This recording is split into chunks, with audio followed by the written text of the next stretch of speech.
We're joined by oceanographer and associate professor at Flinders University, Jochen Kaempf. Jochen, how are you today? I'm very good, thank you. Now, Jochen, you've been doing some important work in the Great Australian Bight. For our listeners over in the West Coast in particular, will be interested to know what you've been discovering. What is the major discovery you've made in the Bight? We studied phytoplankton and zooplankton in the eastern Great Australian Bight. Phytoplankton is the base of the marine food chain, and you only get phytoplankton if you have a nutrient source. And once you have phytoplankton, it attracts zooplankton, it attracts krill, and that's sort of the basis of productive food chains. And we know that the eastern Great Australian Bight is a productive region because it attracts whales, sharks, tuna. So what we now discovered with using more than 10 years of data, there's actually two key features. The first one is there's always year-round an amount of phytoplankton available that feeds the marine food chain. And this is against previous suggestions that the most of the Bight is actually low in nutrients. So we actually discovered that in part, at least the region that we studied, which is to the west of Kangaroo Island, that region has always a base of smaller phytoplankton and zooplankton, and therefore can support an ecosystem year-round. The second key discovery is that most of the year, the phytoplankton, which are the marine plants, they are actually distributed from the surface to 50, 60, 70 meters to the seafloor in that area, all distributed. But in summer, they form concentrated thin layers, only 5 to 10 meters thick below, not at the surface, but at something like 30, 40 meters. And this concentration of phytoplankton makes it easier for for zooplankton and krill to feed on them. It's these concentrations of phytoplankton that makes it so special during the summer months. So they gather in this sort of convenient location for those, like you say, the zooplankton. My working definition of this, your phytoplankton are like plants, whereas the zooplankton are basically like animals. And then we work our way up the food chain to the fish that feed on them, upwards to your whales and sharks. That's correct. And the entire system doesn't work if you don't have the basis, the phytoplankton. And then working further downwards, I understand that you've found even smaller forms of the phytoplankton than, I guess, what we commonly just refer to as phytoplankton.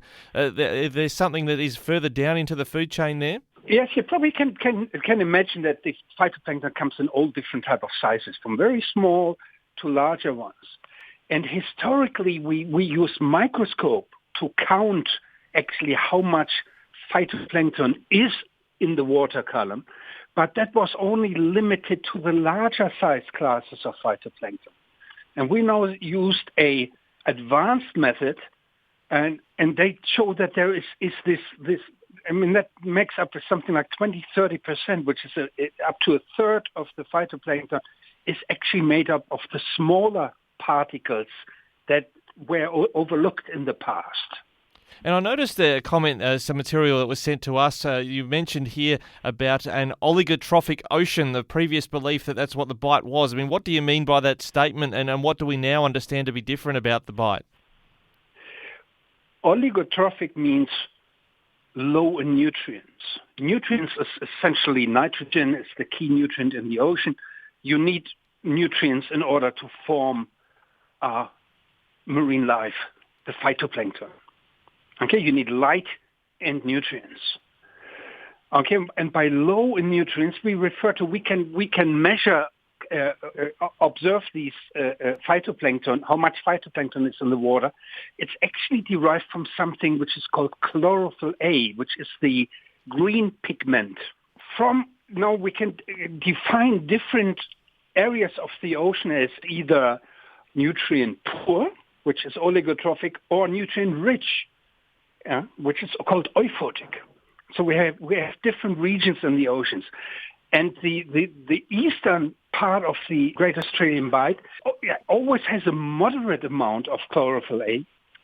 We call that mesotrophic, but in summer it turns into a high nutrient environment, and we have a photic conditions in this area. And is this an area for further research about where those nutrients are coming from, or are you fairly confident that that's just sort of from an upwelling from somewhere nearby? No, upwelling only happens in summer months. We believe, we don't fully understand it, but we believe that it's because actually the region is relatively shallow, and the dead organic matter ends up on the seafloor and it actually becomes recycled. And that's what provides a continuous source of nutrients. Now, we haven't observed it directly, but what we're doing is a baseline description of the system. Right? And that's so important to understand. If you want to know what happens in the future to the area, to say the number of tuna that come to this area or anything, the higher trophic levels, you need to understand the basic functioning of the system. So again, we're in the realm of possibly in theory of what's happening here, but is there something going on in the seabed? Is it an importance of things like kelp to make sure that there's a food chain there that's generating that to well it up to the surface? Oh, the process is just storms. If the water is relatively shallow, and we're talking about something like 50, 60 meters, then if you have a storm or a stronger wind event coming through, it can stir up the seabed, and the organic matter which is on the seafloor can be mixed up and trained into the water column.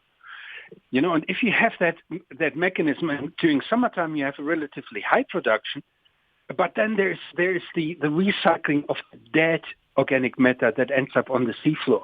Jochen Kaempf, thanks so much for joining us today on Flow FM. The Great Australian Bight, a very important part of our natural wonders in regional South Australia. Thank you.